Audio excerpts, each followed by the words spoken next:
Okay, we're live. Thanks so much for joining me. I'm Mitch Goldberg. You're watching Be the Boss of Your Money. It's really a show that's about helping you to take control of your money.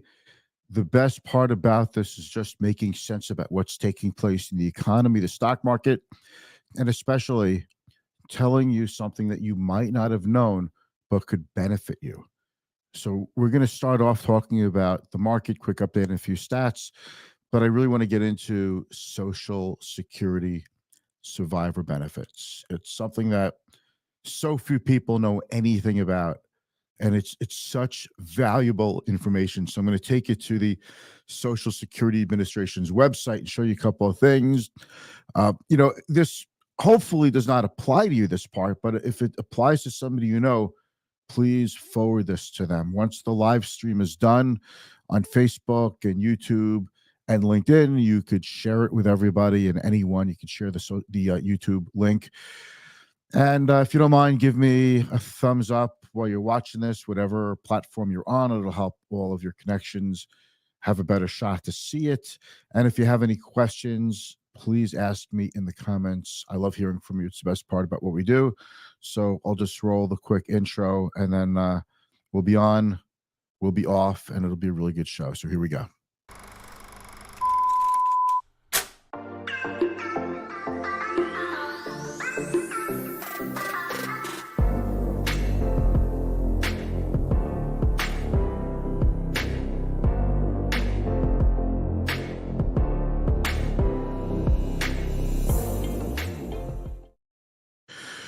All right. Thank you so much for joining me. We finally had a pretty good update. I just want to make my screen bigger before I take you to it. So very nice update. Finally.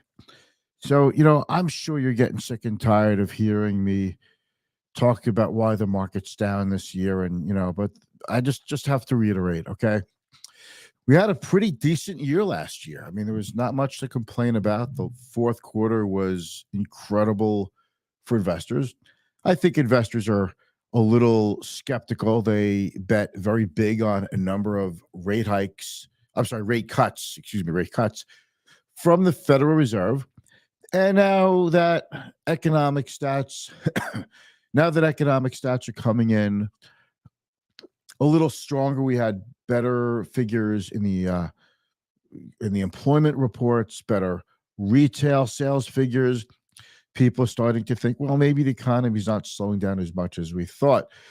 So maybe the rate cuts will be pushed into the second half of this year, which was, by the way, if you watch the show, our baseline was for the rate cuts to start July or later of this year, not the first half, certainly not the first quarter. So this is what we've been saying all along. But nonetheless, the market's up a lot. Investors are wondering if they should take some profits. Did they get too excited too quickly? It's just, it's part of what the market does. It goes up and down. Then investors get insecure when stocks go up, and then they start to take profits and they want to protect them. And then things change and they get back into the market. But I'm not particularly worried about the market anyway this year. I'm not worried about the market this year, and I'm not worried about the market really ever. I'll tell you why. Ultimately, the market is something that we have no control over.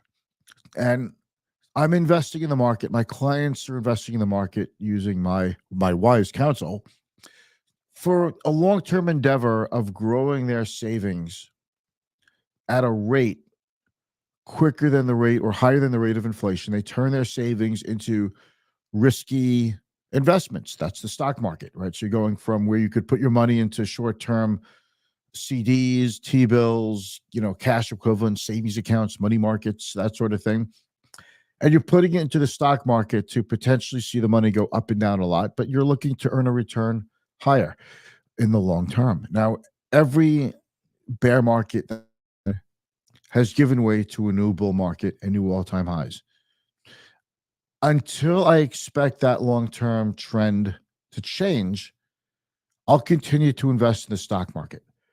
And since I have no idea if and when that could happen, I'm going to keep investing in the stock market. And as I get older, I'll move some of my money into what I'll need for cash needs, financial short-term financial obligations, income investing. Some of it will be investing for more stability, and this is the way we do it. So, but nonetheless, the if you look at the trading volume every day compared to the overall number of shares outstanding, the daily trading volume really is a very small, tiny fraction of the total value of the entire stock market. But it's only the marginal players, the traders, the buyers and sellers that really move the whole market. So I keep that in mind, and that it's important to understand this because you must remain calm. I don't. I'm not happier if the market is up. I'm not sadder if the market is down. I'm just happy doing the things that I could control, being smart with my money, making the best personal finance decisions I could make. I'm not saying I never indulge. I certainly enjoy my toys and my hobbies and going out to nice dinners and travel. I enjoy that like anybody else. But the idea is to do it within your means and to balance fun of the future, to balance fun for now and living, having longevity.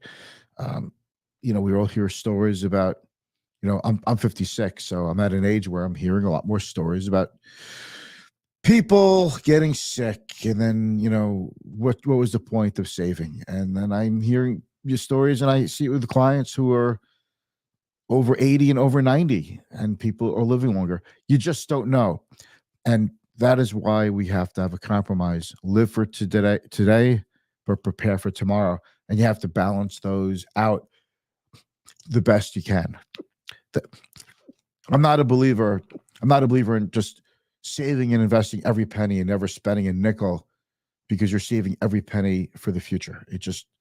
You don't know when your number comes up. So it's just my philosophical thought for the day, and that'll bring me up into Social Security benefits. I'm going to share my screen with you, and what I'm looking at, I'm looking at my other screen just to make sure it's big enough for you to see it. All right, so let me do a quick share screen. All right. Okay, I'm talking about widows and widowers. As you know, if you don't know, I became a widower almost 2 years ago. Next month will be 2 years, which shocks me because I feel like I became a widower about 10 seconds ago. But time has a way of doing that to you. It's just the weirdest thing. And as you get closer to certain anniversaries and dates, you feel it more. In any event, for those who were born in 1962 or later, your full retirement age is 67. Let's hold on to that number, but set it aside. I'll remind you in a minute. The earliest a widow, so I'm reading this here, the earliest a widow or widower can start receiving Social Security survivors benefits based on age is age 60. So for me, when I'm 60, I'm entitled to a survivor benefit, unfortunately. The weird thing is Social Security does not make clear. They don't make clear the whole survivor benefit thing. But another thing they don't make clear is that if you get married before 60, if I get married, I'm 56 and a half. If I were to get married before I'm 60, I would lose that survivor benefit. Now, if I get married and then get divorced or my new spouse passes away, depending on when, I then could be re-entitled to a survivor benefit. But that's part of the risk of life, okay? But if you start receiving survivor benefits at age 60, okay, you'll get 71.5% of the monthly benefit of the person who is deceased, because you'll be getting benefits for an additional 84 months. You get them till you're 70, because by 70, you have to claim Social Security, okay? So if you're receiving widows, widowers, or divorced widows or widowers benefits, you can switch to your own benefits as early as age 62. So age 62 is the earliest that you could claim your own Social Security benefit. 67, remember we just mentioned that number before? 67 is the year that you can that you reach full retirement age, FRA, according to Social Security. But if you hold off on claiming your benefit at 67, it goes up 8% a year until 70, because at 70 you have to claim. So you could potentially get an extra 24% plus COLAs, cost of living adjustments for inflation, by the time you're 70. All right. Your full retirement age for retirement benefits might not match your full retirement age for your survivor benefits. Okay. So survivor benefits, if you start getting benefits at age 60, the survivor benefit you will receive is reduced to 71.5%. This is the benefit of the person who passed away. There's more to it than that, but if you go on the Social Security website, it has all the numbers right here. I don't know if it makes much sense to wait. I think for a lot of people, a reason to collect Social Security survivor benefits sooner rather than waiting another year or two to get a little higher of a benefit is, if collecting this money could help you stave off claiming your own benefits until later in life, that would be a big personal finance win for you in most cases. So this is a touchy subject. I'm learning a lot more about it. I have two friends who became widowers after me, and I plan on telling them about this because they just, they're very smart people. They're smart guys.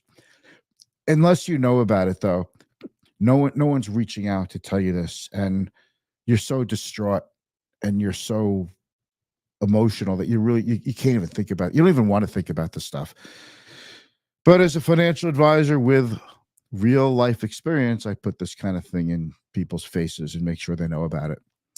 All right, that's the show. That's it for today. I'm done. I'm getting out of here. Speaking of toys, I ordered a new Alvarez parlor guitar, a 12 fret guitar. Look it up. It means the neck is a little shorter. Your hands are closer to the body of the guitar. Should be a really good experience. I'm looking forward to getting that tonight. It could already be delivered at my house. So I'm going to get home, check out the new toy. I'll let you know how it goes. And if you have any questions, you can always reach out to me. And if you catch this in the replay, thank you very much. Whenever these are done in the live stream, they stay in my timelines forever. So you can always catch the replay. All right, that's it. Have a great day.